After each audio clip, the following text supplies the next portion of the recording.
এই গৌরের কথা আমরা কেন শুনবো? গৌর আমাদের কি দিয়েছে? গৌর কি 2 বিঘা করে জমি দিয়েছে, না লক্ষ লক্ষ টাকা আমাদের ব্যাংকে ফিক্সড ডিপোজিট করে দিয়েছে যে আমরা গৌরের কথা শুনবো? তাই এসব তো দেয়নি, তাহলে কেন শুনবো গৌরের কথা? ও গো শোনো, আমার গৌর 2 বিঘা করে জমি না দিতে পারে গো?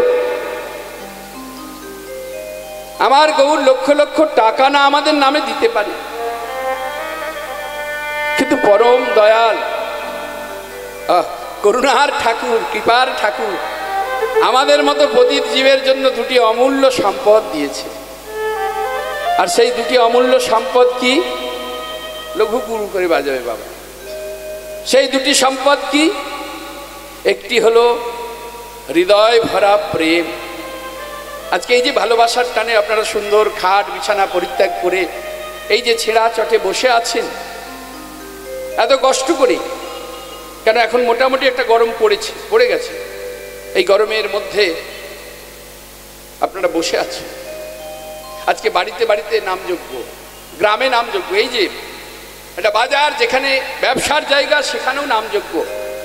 শুধু তাই নয়, গ্রাম শহর সারা বিশ্বে এই যে একটা ফুলগো নদীর ধারার মতো ধারা বহে চলেছে, এটা আমার গৌর হরির দান।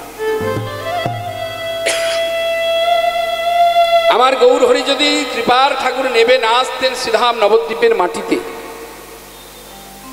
তাহলে এই 300 বৎসরের সাহিত্যকে আমরা জানতে পারতাম না। তাহলে হৃদয় ভরা প্রেম তিনি দিয়েছেন। আর কি দিয়েছেন? আর দিয়েছেন কত করুণা দেখুন। লক্ষ্য করে সভা মাঝে বসেছেন, কথাগুলো একটু অনুভব করতে হবে।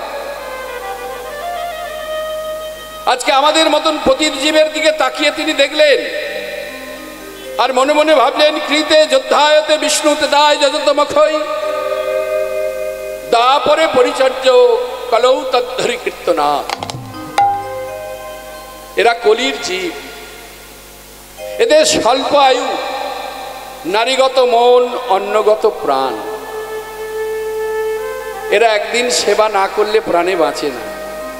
একদিন নারী সঙ্গ, একদিন পুরুষ সঙ্গ না পেলে এরা পাগল হয়ে যায় গো। এদের এত হৃদয় চঞ্চল, এরা পারবে না ধ্যান তপস্যা করতে, এরা পারবে না যাগযজ্ঞ করতে, পারবে না,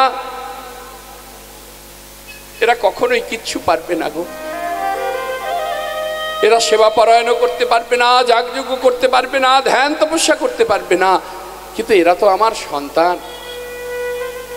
এদেরকে তো মুক্তির পথ আমাকেই দেখাতে হবে। লক্ষ্য করে দেখুন কত চিন্তা। এদেরকে মুক্তির পথ আমাকেই দেখাতে হবে। কেননা মা, আপনার যদি 2টি সন্তান হয়, এবার 2টি, আচ্ছা বলো তো, মা কি শুধু মিষ্টি ছেলেটাকেই ভালোবাসবে, মিষ্টি ছেলেটাকে সেবা দেবে, আর দুষ্টু ছেলেটাকে ভালোবাসবে না, সেবা দেবে না? আস্তে আস্তে মা হয়েছে হয়েছে, এদিকে দেখো। আরে সামনে বসে কথা বললে হবে না।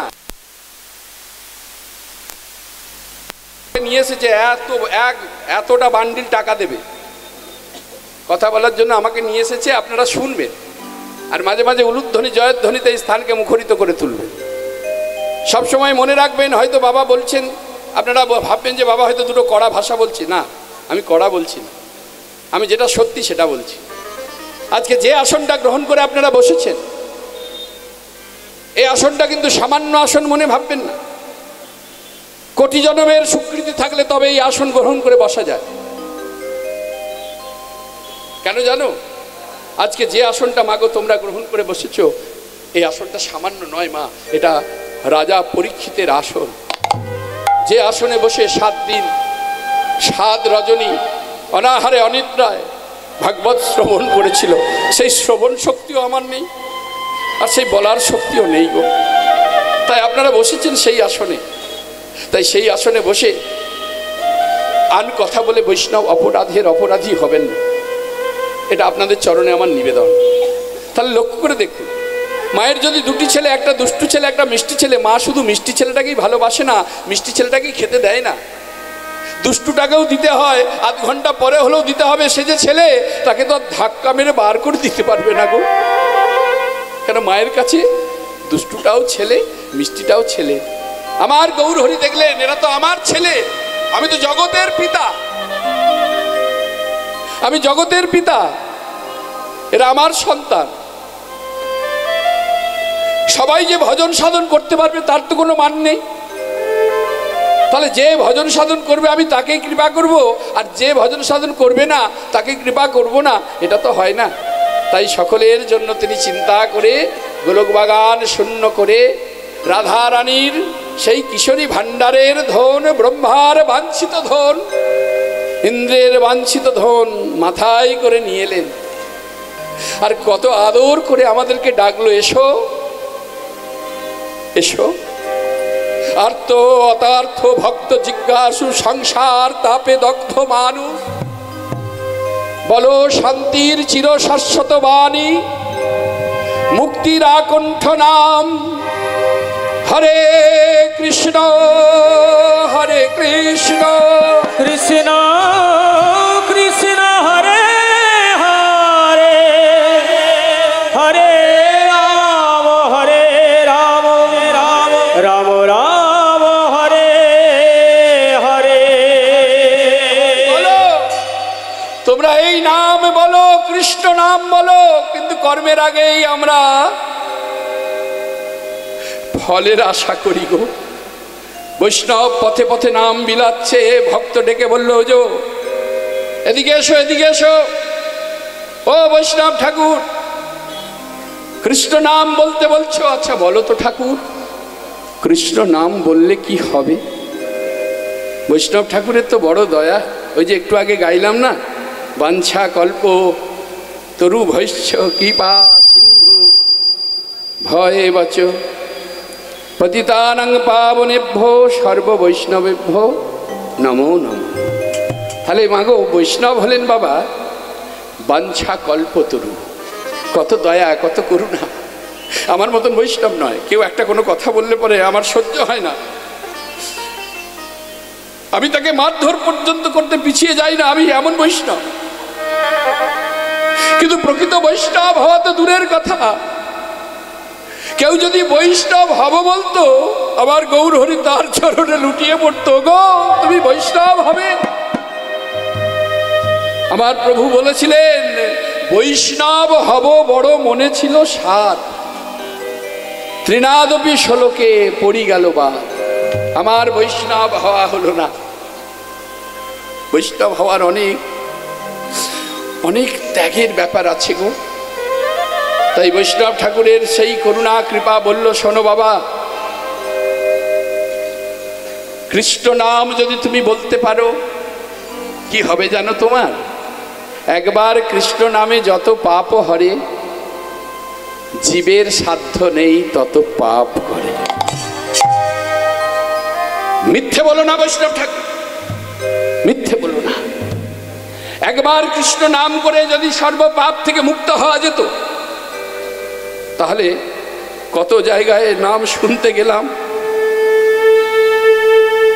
প্রেমানন্দে কত হরিবোল বললাম, কত হাতের তালি দিয়ে কৃষ্ণ নাম করলাম, তবে কেন আমার এত জ্বালা গো? কেন এত আমার যন্ত্রণা গো?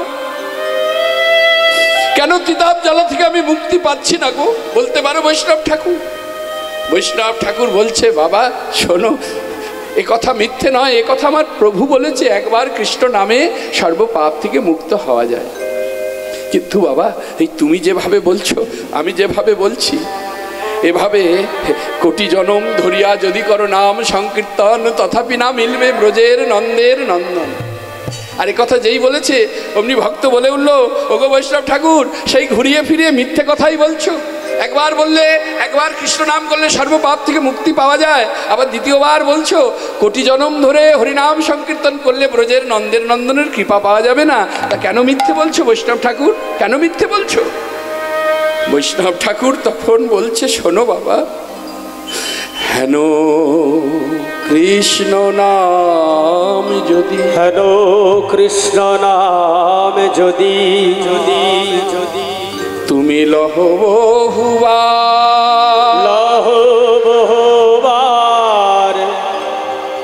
তথাপি না বহে যদি তোমার প্রেম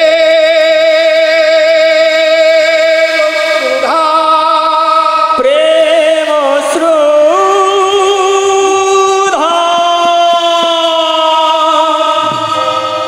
কৃষ্ণ কৃষ্ণ দুটি অক্ষরে একটি নাম কৃষ্ণ। আর এই কৃষ্ণ বলতে গিয়ে আপনার আমার যদি দুফোঁটা নয়নের বাড়ি না বরিশন হয় গো, কৃষ্ণ নাম বলতে গিয়ে যদি দুফোঁটা নয়নের বাড়ি না বরিশন করতে পারি, তাহলে বৃথা সে নাম বলা। জানতে হবে হৃদয়ে অপরাধ আছে প্রচুর, তাহাতে কৃষ্ণ নামের বীজ না হয় অঙ্কুর। অপরাধময় জীবন, আমি বড় অপরাধী, তাই তো কৃষ্ণ নামে আমার প্রেম নেই, কৃষ্ণ নামে আমার নয়নে বাড়ি নেই। জ্ঞানত অজ্ঞানত চলার পথে পাপের কালিমা অঙ্গে মাখতে মাখতে দেহটাকে নোংরা করে ফেলেছি, তাই তো এই কৃষ্ণ নামে আমার প্রেম নেই। বিশ্বকবি রবীন্দ্রনাথ ঠাকুর এই মাধবের মন্দিরে সেবা দিতে এসেছে, ডালি সাজিয়ে দিয়ে ওই মন্দিরের বাইরে দাঁড়িয়ে আছে, ভগবানের কাছে যেতে পারছে না। কেন না, ভগবানকে বলছে আর চোখের জলে মুখ ভাসছে, প্রভু তোমার কাছে এলাম তোমাকে কিছু দেব বলে, কিন্তু প্রভু আমি তোমার কাছে যেতে পারছি না। কেন জানো? কেন না, তুমি যে আনন্দময়, তুমি যে সুখময়, তোমাকে স্পর্শ করতে গেলে, তোমাকে ছুতে গেলে একটা পবিত্র দেহের দরকার হয়, কিন্তু বিশ্বাস করো এই দেহটা আমার পবিত্র নয় গো প্রভু, এই দেহটা আমার পবিত্র নয়। পাপের কালিমা অঙ্গে মাখতে মাখতে দেহটাকে আমি নোংরা করে ফেলেছি, তোমাকে স্পর্শ করব কি করে, তোমাকে ছোঁবো কি করে? তাই বিশ্বকবি রবীন্দ্রনাথ ঠাকুর বললেন, কি বললেন, যে তোমার এত কাছে যখন এসেছি, ভিক্ষার আঁচল পাচ্ছি, দাও না গো প্রভু, তোমার দয়া দিয়ে তোমার করুণা দিয়ে আমার এই জীবনটাকে একটু ধুয়ে দাও প্রভু, একটু ধুয়ে দাও। আর তুমি যদি তোমার দয়া দিয়ে তোমার করুণা দিয়ে আমার জীবনটাকে একটু ধুয়ে দাও প্রভু, আমি কি করব জানো? চাইছে, আত্মনিবেদন করছে। কি বলছে? তিনি কলম ধরলেন, দয়া তব দয়া, দয়া দিয়ে হবে গো মোর জীবন ধুতে। তব দয়া দয়া দিয়ে হবে গো মোর জীবন ধুতে। তোমার দয়া দিয়ে আমার এই জীবনকে ধুতে হবে প্রভু, নইলে কি আর পারব তোমার চরণ ছুতে।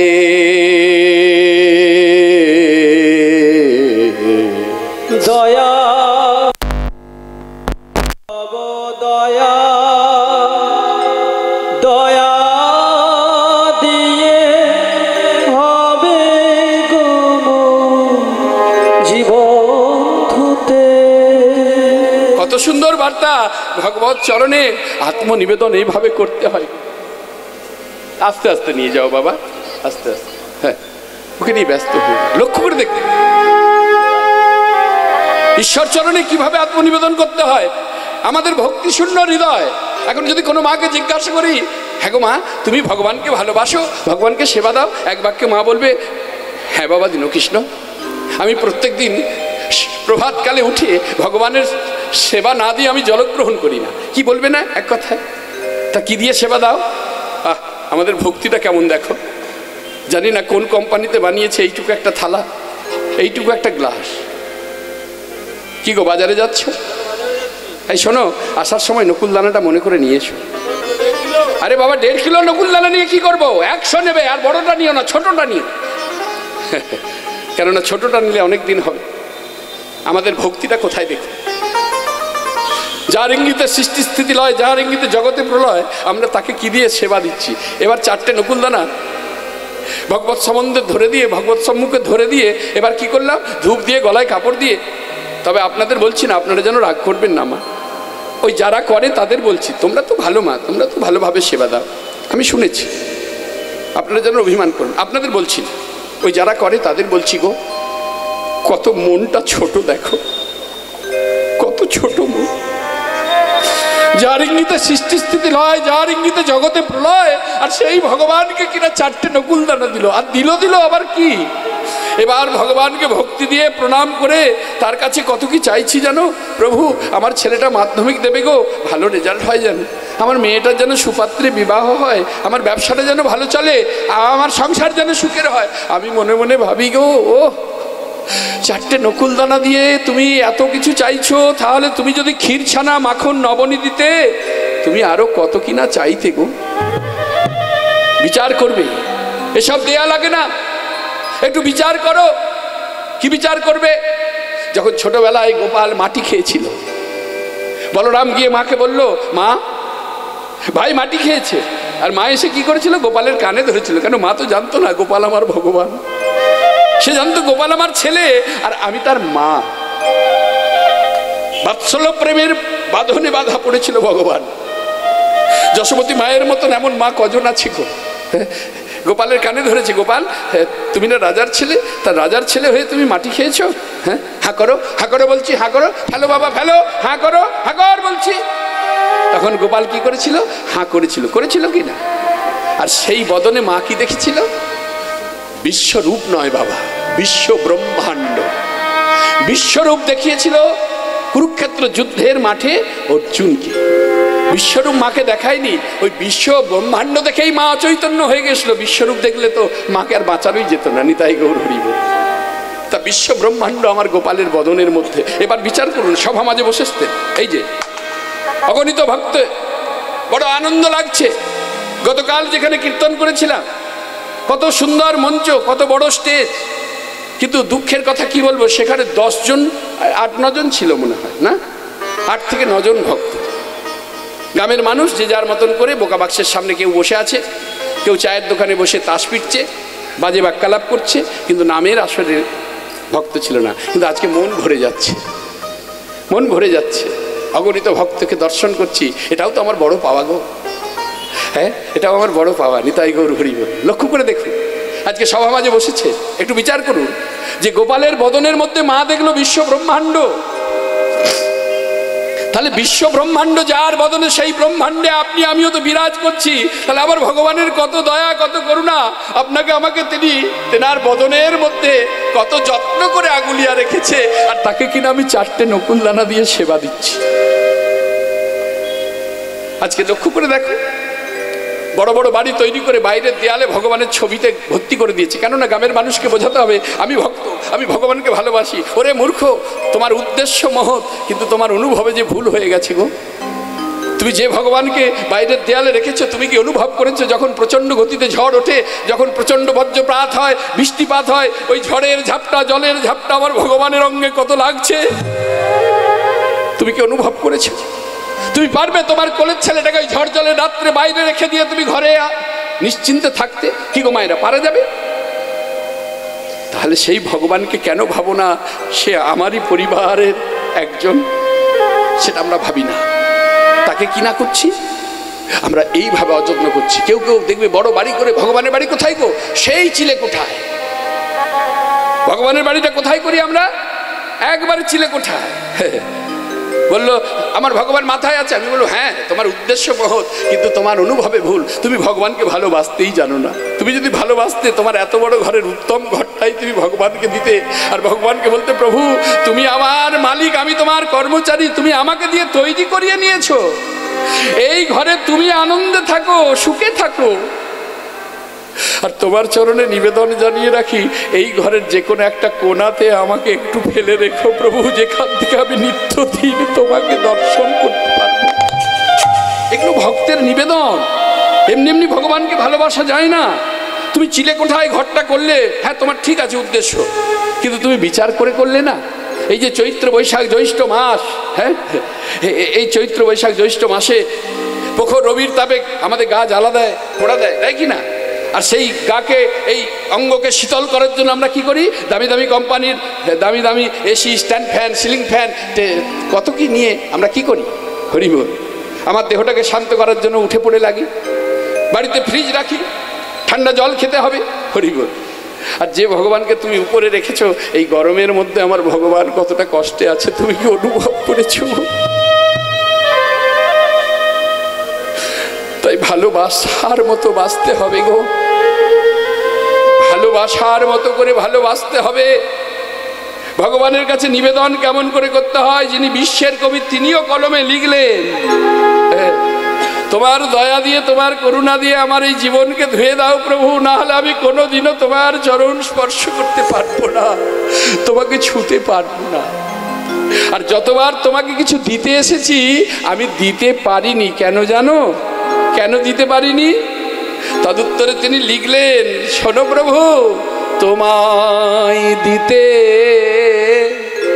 পূজার ডালি বেরিয়ে পড়ে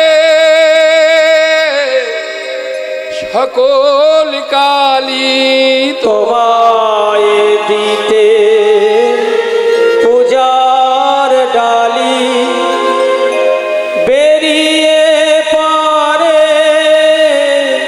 সকল কালি। তোমায় দিতে পূজার ডালি, অর্থাৎ যখনই সাজিয়ে কিছু দিতে যাই প্রভু, বারে বারে আমার ওই পাপের কথাগুলোই মনে পড়ে যায়। আমি মন থেকে তোমাকে কিছু দিতে পারি না, আমি মিথ্যে বলেছি, আমি মিথ্যে বলেছি, আমি বিভাজন করেছি, আমি রক্তস্খলিত যুদ্ধ করেছি। তাই তো আমি তোমাকে কিছু দিতে এলেই ওই পাপের কথাগুলো মনে পড়ে, আর মন থেকে তোমায় কিছু দেয়া হয় না। কি অপূর্ব কথা! তোমায় দিতে পূজার ডালি বেরিয়ে পড়ে সকল কালি, তোমায় দিতে পূজার ডালি বেরিয়ে পড়ে সকল কালি। পরাণ আমার পারিলে তা পায়ে থুতে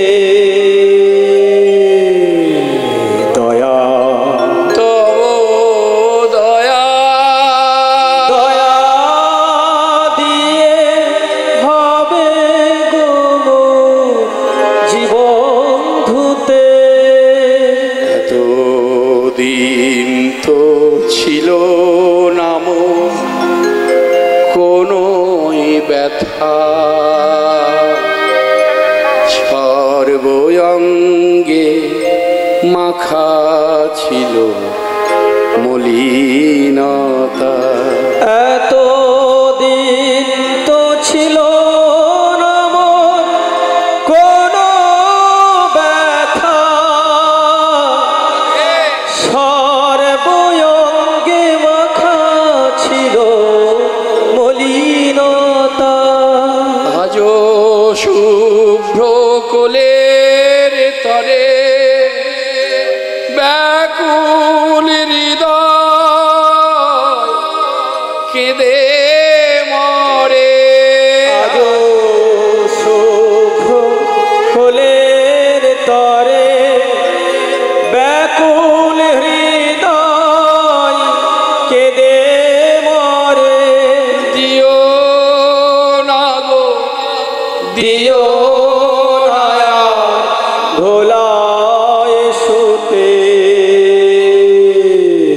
দয়া, তব দয়া, দয়া দিয়ে হবে গো মোর জীবন ধুতে। তোমার দয়া দিয়ে, তোমার করুণা দিয়ে আমার এই জীবনকে ধুতে হবে, নইলে আমি তোমার চরণ ছুঁতে পারবো না। লক্ষ্য করে দেখো কি অপূর্ব কথা, তাই না? তাই বললেন, গৌরাঙ্গের দুটি পদ যার ধন সম্পদ, সে জানে ভকতি রসস্বাদ। আমাদের কলির জীবের পরম চাওয়া কি, পরম পাওয়া কি? আমার গৌরের দুখানি চরণ। সেই চরণ আমাদের স্পর্শ করতে হবে, চরণ ধরতে হবে। এবার কোনো ভক্ত বলল, দেখো বাবা, ওই গৌর চরণ স্পর্শ করা, গৌর চরণ ধরা আমার পক্ষে সম্ভব নয়, আমার সময় নেই। বা তা তোমার যখন সময় নেই, তাহলে তুমি এক কাজ করো, রাধে রাধে। আমাদের তো সময় নেই, কেননা সমস্যা, ওই সমস্যা মেটাতে মেটাতেই আমার জীবন অতিবাহিত হয়ে যাচ্ছে। আমরা সমস্যার আর সমাধান করতে পারছি। সবার কিছু না কিছু সমস্যাই আছে। বেশ, ঠিক আছে, তুমি গৌরচরণ সার করো না, ঠিক আছে, তবে এক কাজ করো, তুমি গৌরের নামটা কর্ণে শুনতে পারবে তো? এই যে আপনারা শুনতে এসেছেন সভা মাঝে, বলছে গৌরের নাম শুনতে পারবে তো? বললো, গৌরের নাম শুনলে আবার কি হবে রে বাবা? বলে, বলি শোনো, গৌরের নাম শুনলে কি হবে জানো না? কি হবে? শ্রী গৌরাঙ্গের মধুর লীলা,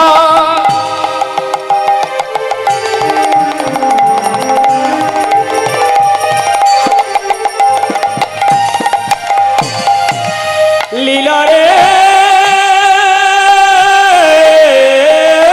লীলা, লীলা।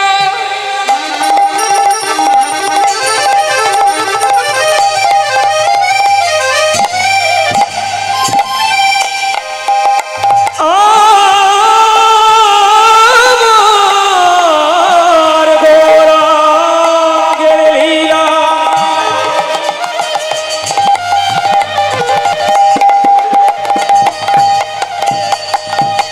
এমন লীলা হয় দয়াল হরে রায় রে,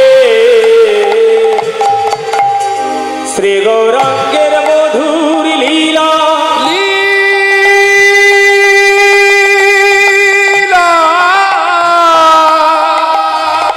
লীলা, লীলা। যার কর্ণে প্রবেশিলা,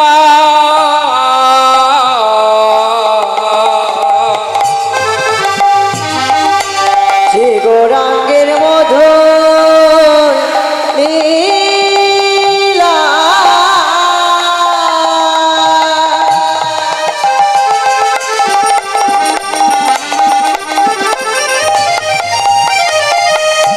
যার কর্ণে প্রবেশিলা, আর হৃদয়, হৃদয়, হৃদয়, হৃদয় নির্মল হেলো তার। ওই হৃদয় নির্মল ভেলতা, ও তার অজ্ঞান ধার যাই গো সরে, তারে অজ্ঞান ধার যাই গো সরে, নাদান যাই গো সরে, আমার গৌর লীলা।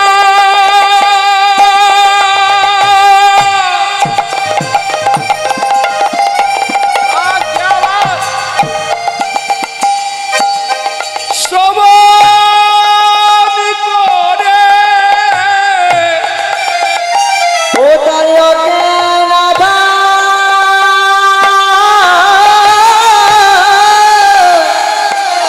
যাই গো সরে, আমার গৌর লীলা শ্রবণ করে, আপন গুরু চরণ হৃদে আমার গৌর লীলা শ্রবণ করে, গুরু চরণ হৃদে ধরে, গৌর লীলা শ্রবণ করে, গুরু চরণ হৃদে ধরে, তার অজ্ঞান ধার যাই গো সরে। রাধে রাধে রাধে রাধে। বললো যে গৌরলীলা শ্রবণ করলে তার অজ্ঞান আধারটা দূর হয়ে যায়। কিন্তু মাঝখানে একটা কথা বললো, শোনো, শুধু শ্রবণ করলে হবে না, এই যে আপনারা শুনছেন, শুধু শুনলে হবে না। কি বললেন? মাঝখানে একটা কথা বললেন। কি বললেন? বললেন আপন গুরুচরণ হৃদে ধরে শুনতে হবে। দীক্ষা হয়েছে তো? দীক্ষা যদি না হয়ে থাকে তাহলে নাম শুনে, এবার অনেকে বলবে দূর দূর, ওসব গুরুগিরি করে শিষ্যর কাছ থেকে বেশ মোটা মোটা কিছু দক্ষিণা নিয়ে গুরুদেবের পরিবার বর্গ সংসার চলবে। এসব গুরু ভণ্ড, কি প্রয়োজন আছে গুরু? অনেকে বলে। তাহলে লক্ষ্য করে দেখুন, এ কথা শুধু আপনি আমি নয়, স্বামী বিবেকানন্দও বলেছিলেন ঠাকুরকে। ঠাকুর যখন বলেছিল, ওরে মাকে ডাকতে গেলে পরে, মায়ের চরণ পেতে গেলে পরে গুরুকরণ করতে হবে, গুরুদেবের চরণ ধরতে হবে, দীক্ষা নিতে হবে, নচেত মায়ের কৃপা হবে না। তা স্বামী বিবেকানন্দ বলেছিল, দূর, আরে আমি মাকে ডাকবো, আমি ভগবানকে ডাকবো, তা মধ্যস্থের কি প্রয়োজন, ওই গুরুর কি প্রয়োজন? তার ঠাকুর তো ছোট ছোট কথাতে সমাধান করে দিতেন। ঠাকুরকে সবাই মূর্খ বলতো, কিন্তু তিনি তো মূর্খ নন। ঠাকুর রামকৃষ্ণ পরমহংসদেব, তিনি ছিলেন সাক্ষাৎ বেদান্ত। তা তিনি যা বলতেন সব অমৃত বরিশন হতো গো, যা বলতেন সব অমৃত বরিশন হতো। তার কারণে একটা মোটা গ্রন্থ পাওয়া যায়, যে গ্রন্থটির নাম হচ্ছে রামকৃষ্ণ কথামৃত। যদি সম্ভব হয় বাড়িতে রাখবেন, উল্টে উল্টে সময় পেলেই দেখবেন কত সমস্যার সমাধান হয়ে গেছে। তার ঠাকুর ছোট কথাতে বুঝিয়ে দিতেন, তা সেই ছোট্ট কথা প্রয়োগ করলেন। ওরে ওরে বিলে, এক কাজ কর না, ওই যে মায়ের জন্য রান্না হচ্ছে, ওই ঠাকুর ঘরে যে রন্ধনশালা আমরা করি না, ভোগশালা বলি, তো ওই যে মায়ের ভোগ রন্ধন হচ্ছে, একটু আগুন নিয়ে আয় না রে। কথাগুলো তো এমন করে বলতো, একটু আগুন নিয়ে আয় না রে। বিবেকানন্দ মনে মনে চিন্তা করলো, এ সবসময় আবার আগুন নিয়ে কি করবে কে জানে বাবা। দেখ বলছে যখন একটু নিয়ে আসি। এবার কাঠ জ্বলছে, একটা কাঠ ধরে ঠাকুরের কাছে নিয়ে এসেছে। এই যে ঠাকুর, এই নিন আগুন। আপাদ মস্তক দেখে বলছে, হ্যাঁ রে বিলে, এই তোকে তো আগুন আনতে বলেছিলাম, তোকে তো কাঠ আনতে বলিনি। নিতাই গৌর হরি। আমি তো তোকে আগুন আনতে বলেছি, তোকে তো কাঠ আনতে বলিনি, তা তুই কাঠ কেন নিয়ে এসেছিস? তখন আরো রেগে গেছে, আরো রেগে গিয়ে বলছে, লোকে আর এমনি এমনি কি তোমাকে পাগল বলে, পাগল ঠাকুর বলে, এমনি বলে না, তুমি সত্যিই পাগল। আরে বাবা, আগুনটা আমি হাতে করে কি করে ধরে নিয়ে আসবো, হাত পুড়ে যাবে না? একটা মধ্যস্থ তো প্রয়োজন, হয় কাঠ ধরে, না হলে পাত্রে আংরাটা তুলে নিয়ে আসতে হবে। তখন বলছে, কিরে, এ তোর প্রশ্নের উত্তর তুই পেয়েছিস, রাধে রাধে। তখন চুপ করবে, কি বলছে ঠাকুর? ঠাকুর বলছে, শোন বাবা, এই আগুনকে যেমন শুধু হাতে ধরে আনা যায় না, তার জন্য একটা মধ্যস্থের প্রয়োজন হয়, নাহলে শুধু হাতে ধরে আনলে হাত পুড়িয়ে দেবে, তাই না? ঠিক তেমন পরম দয়াল শ্রী ভগবানের চরণে পৌঁছাতে গেলে, মায়ের চরণে পৌঁছাতে গেলে ওই মধ্যস্থ পরম দয়াল শ্রী গুরুর প্রয়োজন হয়। নিতাই গৌর হরি বল, হরি বল। আমি আসা মাত্রই আমাকে মাতৃচরণেতে বাবারা নিয়ে গেলে, তা মায়ের বদনটা মনে পড়ছে, মায়ের বদনটা মনে পড়ছে, তাই মায়ের গান একটা হয়ে যাক নাকি? কেন, তিনি যোগমায়া, তিনি যোগাযোগ না করিয়ে দিলে আপনাদের সঙ্গে যোগাযোগ হতো না। হতো কি? হতো না। তাই সেই মায়ের চরণে সেই গানটা আমি চেষ্টা করছি, আমি ভালো গাইতে পারি না, তবে চেষ্টা করছি। মা তোর চোখের কাজল সারা গায়ে মাখিয়ে দিল কে। দেখি মায়ের একটু উলুধ্বনি করেন, তাই গৌর হরি বল। চোখের কাজল সারা গায়ে মাখিয়ে দিল কে।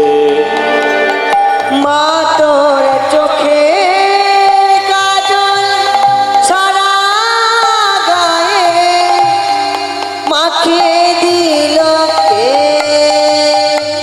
তোরে কে সাজালো শ্মশান চিতা, তোরে কে সাজালো শ্মশান চিতা। কে সাজালো শ্মশান চিতা। হর্ষ তিলকে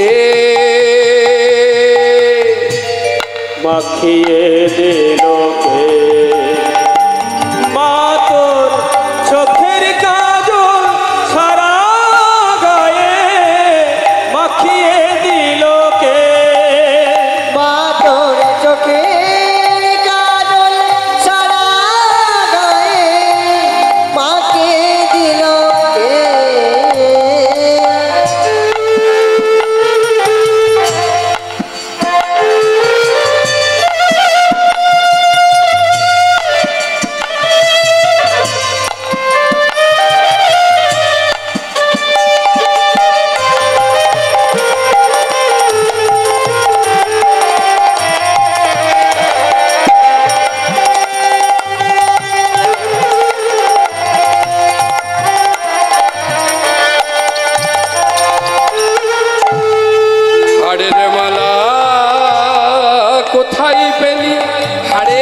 কোথায় পেলি? হারের মালা কোথায় পেলি? যোগিনী সেজে এলি মা। হারের মালা কোথায় পেলি মা গো মা গো আমার। হারের মালা কোথায় পেলি যোগিনী সাজ সেজে এলি। ও তোর গৌরী নামটি বল না, ও তোর গৌরী নামটি বল না মা গো। ও তোর গৌরী নামটি বললাম গো। ওরে নীলকে মাখিয়ে দিল কে মা তোর চোখের কাজল সারা গায়ে মাখিয়ে দিল কে। মা তোর চোখের কাজল সারা গায়ে মাখিয়ে দিল কে।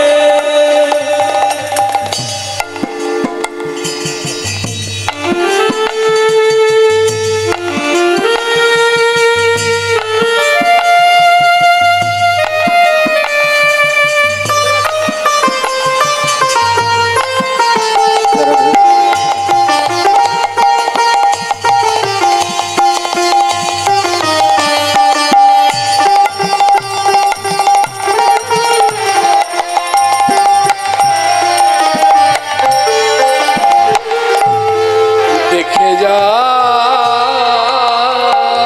ওই পায়ের শোভা, পা নয় যেন রক্ত যাবা।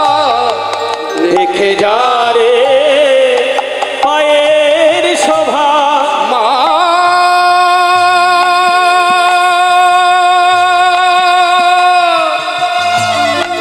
মা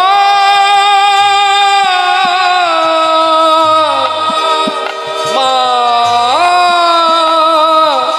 মা গো। দেখে যা রে পায়ের শোভা পা নয় তো যেন রক্ত যাবা।